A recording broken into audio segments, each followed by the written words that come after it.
Snow drifted across the empty town square like tiny shards of glass, cold and glittering beneath the trembling glow of Christmas lights. The wind carried a hollow whistle through the decorated trees, scattering tinsel and forgotten ribbons across the dark pavement. It was Christmas night, the kind meant for warmth, family, and laughter, but for one woman sitting alone on a frosted bench clutching a bundled infant, the world felt unbearably quiet. Harper Crane's fingers trembled as she tried to keep her two daughters close beside her, their small boots leaving shaky prints in the thick snow. Her breath came out in clouds as she fought the overwhelming fear that tonight might be the night everything finally broke. She had no home left, no money, and nowhere to take her children. And yet she forced herself to stay upright, holding her baby and whispering silent prayers into the frozen air, hoping somehow that Christmas still had room for miracles.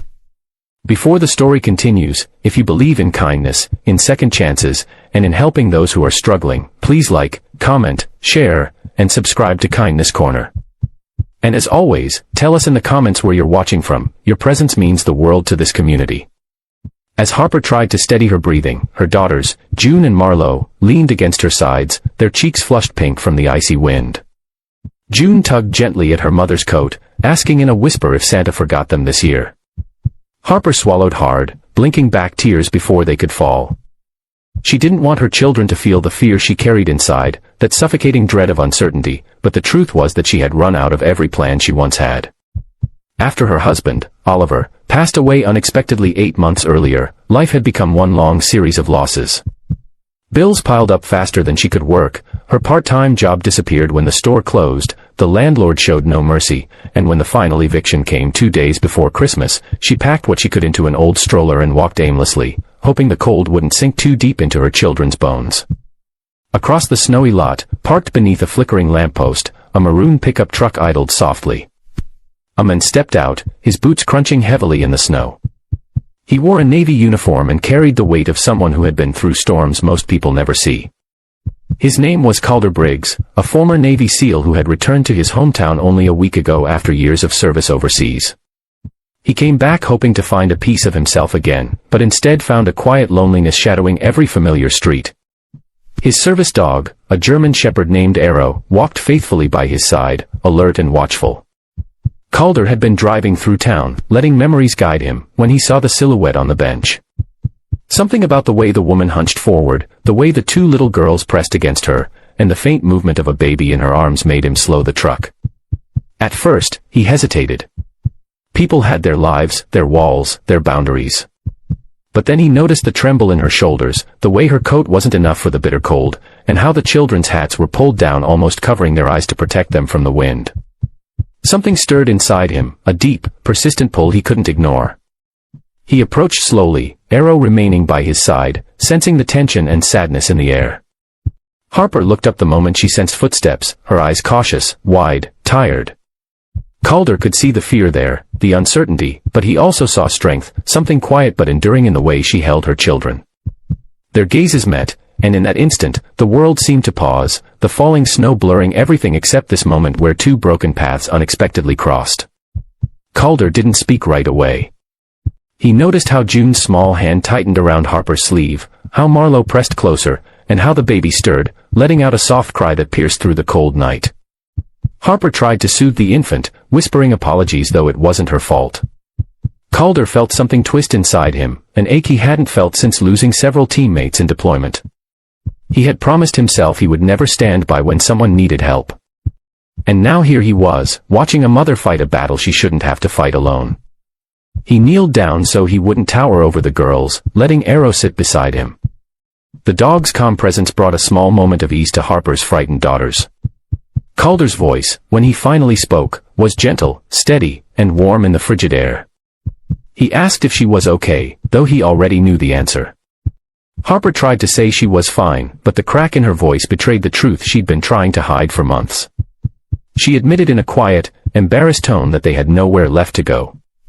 She apologized again and again, as if her suffering were something she owed the world an explanation for. Calder felt anger, not at her, but at a life that could be so unforgiving. He reached out his hand, not forceful, not demanding, just offering. A gesture of compassion, of understanding. Snow gathered lightly on his sleeve as he held his hand out toward her. His voice was low but firm, filled with the sincerity of someone who meant every syllable. He told her she didn't need to apologize for surviving, and that no mother should be out here like this on Christmas night.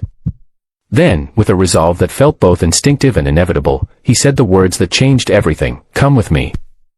Harper hesitated, trembling from more than just the cold. Trust didn't come easily anymore. Loss had carved deep places inside her, and every decision felt like stepping on thin ice. But when she looked at her daughters, exhausted, shivering, clinging to hope, they gave her a small nod, a silent plea. And when she looked back at Calder, she didn't see pity, she saw sincerity, steadiness, and a sense of protection she hadn't felt in months. She placed her hand in his. It was cold, fragile, but filled with an unspoken belief that maybe, just maybe, this was the turning point she had been praying for. Calder guided them to his warm truck, helping the children get inside, brushing snow gently from their coats. Arrow hopped in last, settling at their feet like a guardian. Calder drove them not just somewhere warm, but to a place where the lights glowed brighter, the walls felt safe, and the air no longer stung with fear. He gave them blankets, food, and space to breathe again. For the first time in months, Harper felt the crushing weight of survival lift, even if only slightly. Before we continue to the emotional ending, if this story has touched your heart so far, please remember to like, share, comment, and subscribe to Kindness Corner. Your support helps bring more stories of hope to life. Days turned into weeks, and slowly, cautiously, Harper and her children began to heal.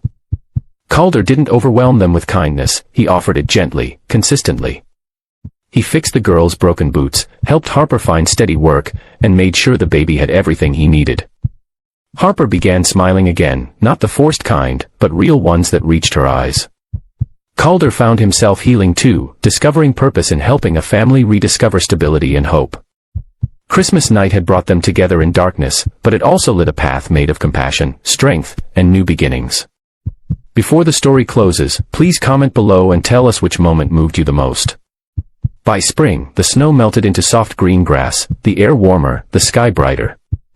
Harper watched her children playing with Arrow in Calder's yard and felt something bloom inside her, a feeling she thought she lost forever. Gratitude. Safety. And perhaps, the first quiet spark of love. Calder stood beside her, hands in his pockets, watching the children with a soft smile. They didn't speak, but they didn't have to. Some miracles arrive softly, without fanfare. Some families are found in the most unexpected moments. And sometimes, a single act of kindness on Christmas night becomes the beginning of a lifetime of healing, hope, and heart.